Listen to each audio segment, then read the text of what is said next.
Hey, it's Chris Jenkins, credentialed member of the media, covering the Carolina Panthers for Charlotte Vibe. Today is the day that a lot of us have waited long for. Is the start of training camp. Well, at least the start of players reporting to training camp down in Spartanburg, South Carolina. And I'm happy to be reporting again for you this year. Looking forward to a lot of new things that we're going to be doing. I'm not in Spartanburg today, but as you will see over the upcoming weeks, I'll be in Spartanburg quite a bit, doing what I love to do, which is working for you. How I got the nickname Man of the People. So I'm just going to plug it right now. I love to be your best source for connecting fans to players and coaches and whatever questions that you may have. Love working my butt off to get those questions answered for you. So I invite you all to do that. And if you have not subscribed to the channel, now's a pretty good time to do so you can get this daily coverage. I don't know what time I'm going to go live every day because I don't know what time players will come out. I don't know what time coaches will come out. So that's another reason to not only hit the subscribe button, but also to hit the bell notification button. So I see some people signing on. I want to welcome everybody to sign on and also say, hey, today is my first day live. I'm testing out all the equipment so that I can be live and wherever I need to be to bring you guys coverage every day. So hopefully if there's any kinks that need to be worked out, we will experience them today. And so that when I'm down in Spartanburg tomorrow morning, we won't have to deal with this, but just wanted to get that out there for you. So what's up, Cody? What's up, Joey? Chris Johnson? And AJ Lindsay 1216. I appreciate everybody signing in. And again, look forward to covering the team with you all this season and welcome the questions that you may have. So let me go ahead and get started. So I'm also working on a brand new computer. Lots of improvements. It's funny, you get excited when you get new equipment because it's like, hey, I get to do better broadcast. But then there's always this little bitty learning curve that you hope doesn't affect viewers. So I'm hoping that this new computer, this MacBook Pro, really works out well. What's up, Alec? What's up, More Worship? All right, so let me go ahead and try to not click on anything because I'm switched over myself. I'm going from the Windows world. I know some people anyway, I'm not going to get there. I'm switching over from the Windows world to the Mac world. So hopefully I won't fat finger anything and lose you guys. But let's get started with Coach Matt Rule, who yesterday spoke with me. He spoke with the media as well today, but I didn't go live yesterday, so I want to make sure I get this out there. He started off his press conference yesterday identifying 3 things that he is focusing on in this team for this year.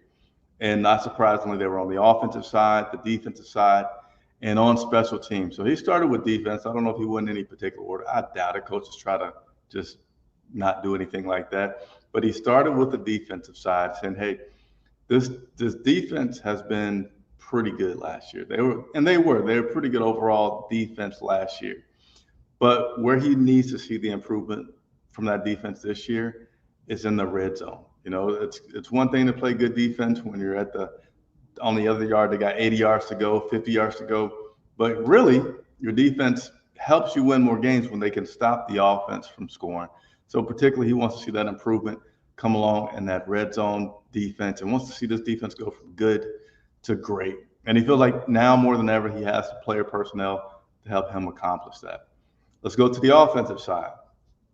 He says on the offensive side, we need to find our identity. And that's not surprising because right now, we don't know who the starting quarterback is going to be. We all may have our personal thoughts, but we don't know if it's going to be Baker Mayfield. Is it going to be Sam Darnold? Is Matt Corral going to have himself a heck of a training camp and force them to consider him playing now instead of later? So that identity starts with that quarterback being identified, which today Rule spoke about, hey, we want that to happen and we know that needs to be clear, but we're not going to put a timeline on it and rush it. It's going to play itself out. And they want to get that, they want to see that process happen where it plays out in terms of who that starting quarterback is going to be. But in addition to that starting quarterback, what about our offensive lineman? Where's Christensen going to play? Is he going to play at tackle? Is he going to play at guard? So there's a lot of things to work out on this offense, and that will help this offense get the identity that Rule is identifying that they need to do. Number 3, and finally, and not in any particular order, special teams. He says, I feel like it's time for the special teams to win some ball games for this team, right? So last year we had a lot of troubles at our field goal kicking. It was Joey Sly. It was this other guy. It was this other guy. And finally, Zane Gonzalez comes in and does a heck of a job kicking for the team. Ended up missing some of the final games due to an injury, but he was certainly a very strong point for the special teams unit last year after so many problems. Had that really weird accident, injury that took place in Buffalo, which put him out for the rest of the season. But they also got a great, phenomenal punter and Hecker, who hasn't played for this team yet, but he was a good offseason acquisition. So that's a big improvement and plus for the team. And then, last year said they didn't really feel like they had their special teams guy. I know, I'm going to lose his name. I can see his face. But they didn't have the special teams person stand out that they wished that they had. And with the acquisition of Andre Roberts, a very proven veteran in the special teams returns area, looking forward to that guy and seeing what he could do for this team. So those are the three things that he's looking for, that he wanted to point out that he's going to be looking at this training camp to see how this team pans out. All right. So today, a lot of players reporting the camp, and I see some questions coming in. I ask you to continue to leave those questions, post those questions. As I get through my spiel here, I'm going to circle back and make sure I answer all those questions. That's why I go live. I know sometimes it's been an adjustment, but I go live and I will continue to go live because it's the best way for me to be an interactive outlet covering the team. That's what I want to be, is interactive. I don't want to just speak. But let's go ahead and talk about some of the players that reported today. So across the board, all these guys are just happy to be here. Consider it like the first day of school, getting to see your teammates and getting ready to take on this NFL season, a 17-game season. And by the way, training camp is usually more like about 3 weeks, not the training camp itself, but down in Spartanburg for about 3 weeks.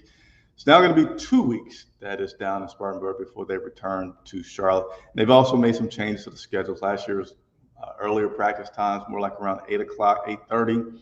Now it's around 10:30. And the reason that Coach Rule decided to move that schedule around was that he felt like they would always do 2 sessions, one's practice and then one's a walkthrough.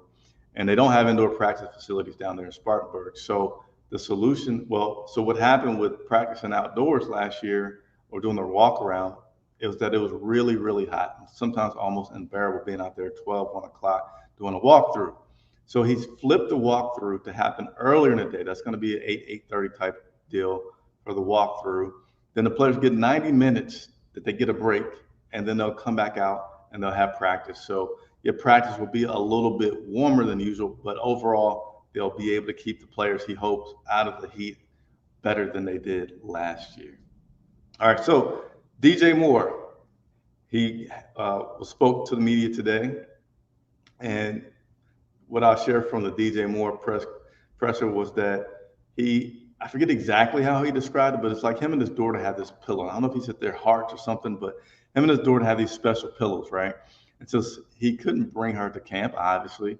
He brought her pillow with him, and he left his pillow with her so that they can stay connected during this time that he's away and training camp. So I thought that was pretty cool. Jeremy Chin, lots of interesting stories about what do these guys bring to camp, some interesting things there. He brought some candles. He says he does not remember the scent because what he did was last night is getting things together, just kind of, typical. I just smelled the candles. Oh, I like this smell. I'm going to take this with me. And he brought an unknown scented candle to training camp this year. Brady Christensen spoke with the media today. He is excited to compete, has no idea what position that will be at, but he's just excited to try to be a part of that starting five. One of those guys across that offensive lineman. Matt Rule said he's one of their better weapons on the offensive side. He spoke today of Christensen playing left guard or left tackle, but we'll see how that works out. Christian McCaffrey said that this guy, I think he's one of the best trained people. And I say trained because his dad was in the NFL. And you could just tell this guy's been taught on how to talk to the media. Never gives you what's under the hood in terms of what he's doing, but always gives responses. So with Christian, what I'll take away from his press conference today was he admitted to having, and this isn't surprising to me, Christian McCaffrey admitted to having one of the most bougie rooms down there in Spartanburg. He said he actually has the most bougie room. And, if you think about how this guy preps, how he takes his preparation, and you can put him in a category, I feel like, of like the LeBron James type of athlete where they just focus so much on their body and how they take care of their body. But has a rug in his room. He said you got to have the rug because you need something on your feet and we come in nice and comfy. And that's all he would say, other than saying that it's like the best spa. He has recovery equipment. Sam Darnold let out the fact that he has every kind of sheet that you could imagine, all kinds of linens in there. When asked, like, Christian, do you have a little bit bigger room than the other guys? He said, well, I think we all had the same size. Good answer. But I think that he might have a slightly bigger room than I'd say the most of the guys will have down there at training camp. A little veteran perk that Christian may be enjoying. Let's continue to move through the list. Matt Corral. Okay, we know that. Let me check my comments here just to make sure you guys are still hearing me and I'm broadcasting well. Looks like everybody is hearing me well. And I am broadcasting well. Good deal. So I'm going to keep going. Again, I work for you. Comments, questions, leave them in the comments. And once I go through finishing talking about players and coaches, I'm going to go and make sure I address all your comments. All right. Matt Corral, who was drafted in the 3rd round. At the time, no Baker Mayfield. So we're all thinking, okay, wonder how quickly Matt's going to come along and challenge Sam for that spot. And then when Baker signed, you feel like, okay, well, now it's going to be Baker. And Matt has a chance to develop and take his time to become a starting quarterback potentially in the NFL.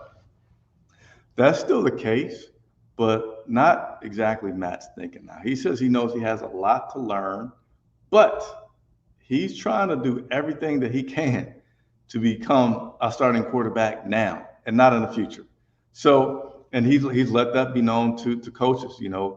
Matt Rule talked about it. Scott Fitterer talked about it. Like, hey, and they say, hey, we love that kind of competition. We love that competitive spirit that he isn't really wanting to just say, I'm going to take my time and sit back and have his time develop. He still wants to do everything that he can to compete and be the starting quarterback for the Carolina Panthers. So that'd be pretty cool to see how this quarterback position plays out. Not by far, not the only position that we're going to be watching, but certainly quarterbacks can make or break a team. They're the highest paid guys on the team for a reason.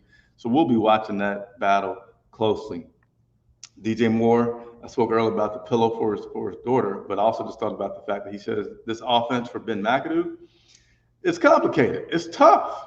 It's not something that you can just pick up in a whim, but he has been studying it. And he says the complications and the challenges in that offense is well worth it because it's a pretty good offense that gives you a lot of flexibility and a lot of good things. So he's all for this offense and this new coordinator that we have.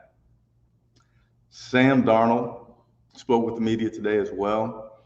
Says that him and Baker Mayfield actually have some pretty similar personalities off the field, but says certainly, there's difference on the field. And he expects things to I don't know if I want to say change, but there to be a difference with those guys as they get into the heart of the competition. Not that they're going to become enemies, but just, it's a different kind of vibe once you actually get into that competition of trying to be the starting quarterback for this team.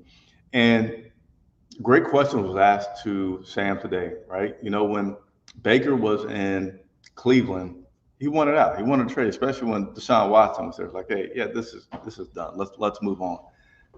Sam was asked if he considered a trade, and he said no. He's not in the position to do so, and he's not that kind of guy to demand or ask for a trade. So that's something that we're going to keep an eye on. There's so many things to keep an eye on for this team this year. And again, subscribe, hit the notification because your boy will be working hard every day, bringing you content, news, and updates for this Carolina Panthers team.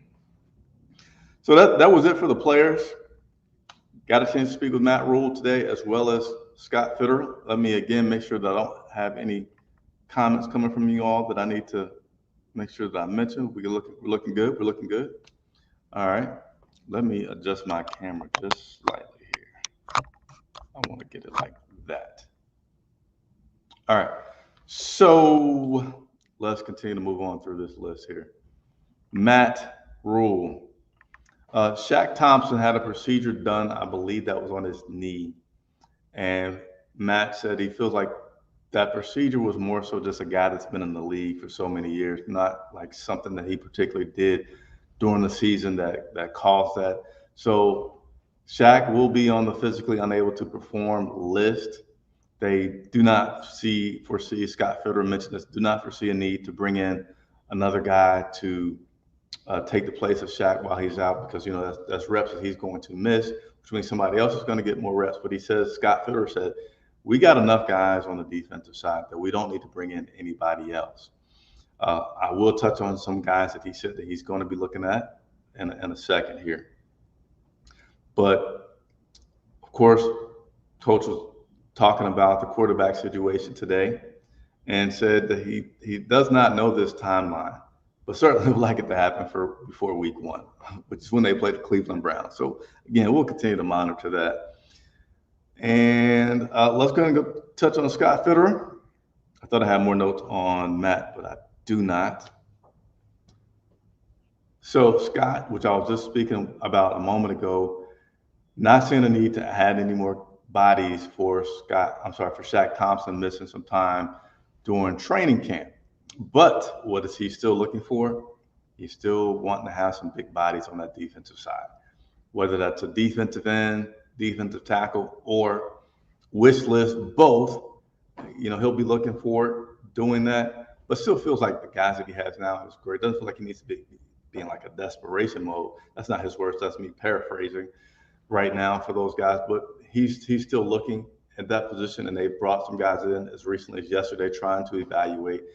Just hadn't made that signing yet. And also feels like the fact that they're looking at some veteran guys.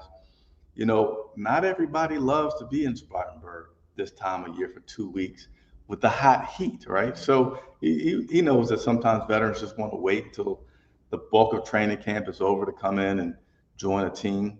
So it's just going to be a balancing act between when that veteran can be available and ready, and as well as when they have need. Plus, those guys could also be looking to see, hey, is there an injury that pops up someplace else that gives me this ideal situation that I want to go into? So again, we'll continue to monitor and report to you as that information becomes available. Lastly, we got a lot of quarterbacks. We got PJ Walker, Sam Darnold, Matt Corral, and Baker Mayfield. How many of these guys are we going to keep? Scott Fitter said, likely, he sees 3 as a possibility. He sees 3. Who will be the odd man out? We don't know. So that's the report today from training camp with players reporting. Again, I am not in Spartanburg today. I will be tomorrow. Was the broadcast quality okay for you guys? I know there's a little bit of echo maybe that you're hearing right now. You absolutely will not hear that tomorrow, as I'll be using different mics to set up and talk to you all. But that's it.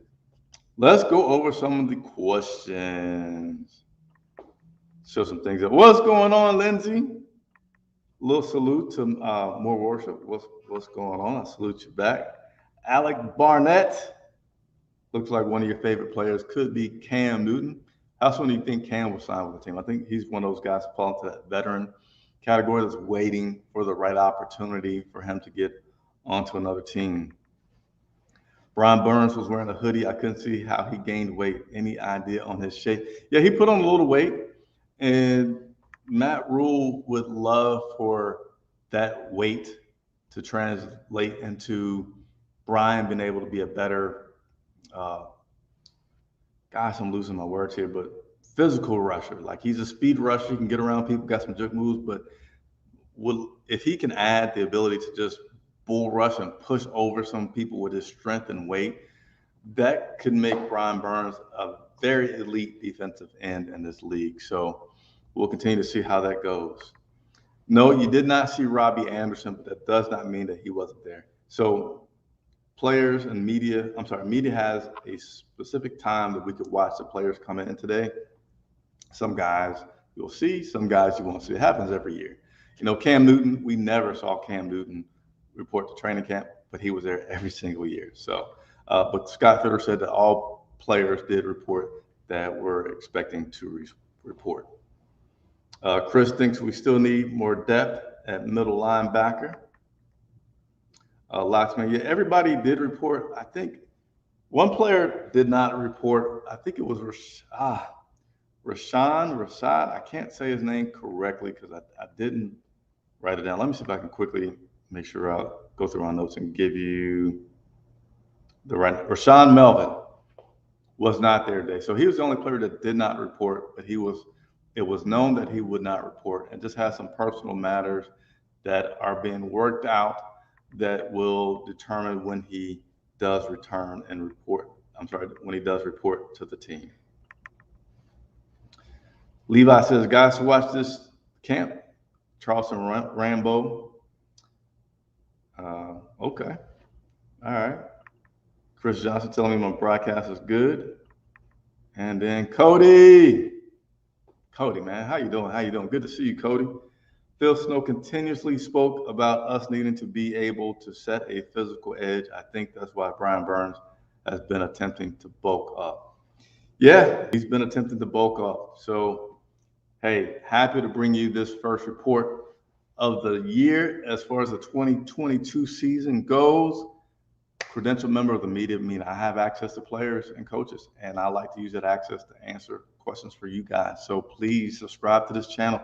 Tell a friend about this channel. The bigger and more I grow, the more I can do things for you with having players on the show and getting information. All right. So that's why I'd like you to hit that subscribe button. And if you already subscribed, hit the like button because that helps other Carolina Panthers fans find out about me, which again helps me grow, helps me do more for you all. So please, it's a team effort here over at Charlotte Vibe Media. Ali Broderick says, welcome back. I appreciate it. I'm back. I'm happy to be back. I'll be down in Spartanburg tomorrow. I'm going to get out of here. I hope every one of you have a good evening, and I'll see you again tomorrow.